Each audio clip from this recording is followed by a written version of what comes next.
Araw-araw marami akong batikos na tinatanggap. Pero okay lang po sa akin yan. Alam niyo kung bakit? Kasi alam ko, nandyan lahat ng PDP para sa mga. Eh kung ako po'y matatakot doon sa mga pagbabatikos nila, eh hindi ako PDP.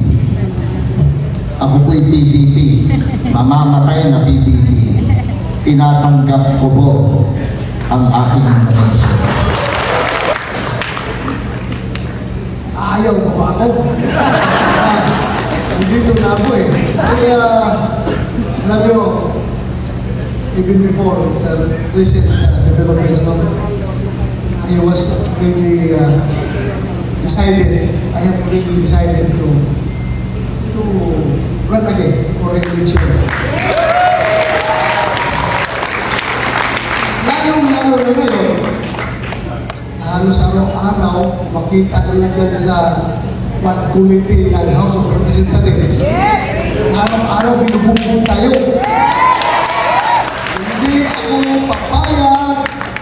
ako papayag na tayo bububugin na lang na forever. Lalaban tayo. Kaya tama kayo, Pilipinas laban. Laban kahit na araw-araw tayo ginigipit, araw-araw tayo sinisiraan, araw-araw tayo inuupakan. Laban pa rin. Laban pa rin. Hindi tayo atras dito. As I have said, temporary mo lang yan. Bilog ang mundo. Bilog ang mundo. Iikot ang mundo. Iikot ang mundo. Kaya yung mga tao na yan, na nagigipit sa atin ngayon, hindi man ugali ng tatak Duterte, hindi man tatak Duterte yan yung re-respect. Wala yan. Kukunti pa lang yung sumasama, umiikot sa atin, kasama si then Mayor Grego Duterte. Yung mga mukha na naalala ko noon, yun pa rin yung mukha na nandito pa rin ngayon. So, salamat po sa inyong tiwala at suporta. Palakpakan po natin ang ating Tatay Ligo. President Duterte, salamat.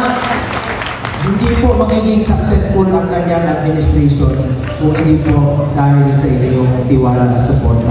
Kami naman ni Senator Bato, Dilip Salvador, gusto po namin ipagpatuloy yung gobyernong may tapang at pagmamalasakit sa kapwa Pilipino.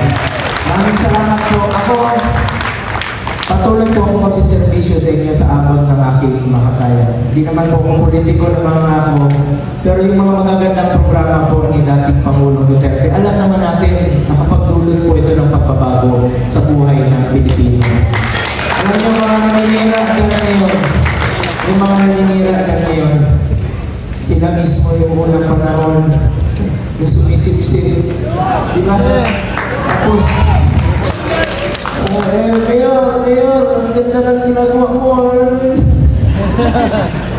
Tama po yung sinabi ni Senator Bato. Bilog naman po ang mundo. At nasa atin po ang katotohanan. Nasa atin po yung tapat na panunungkulan. Yung tatak Duterte panunungkulan po. Yun lang po ipagpatuloy po natin.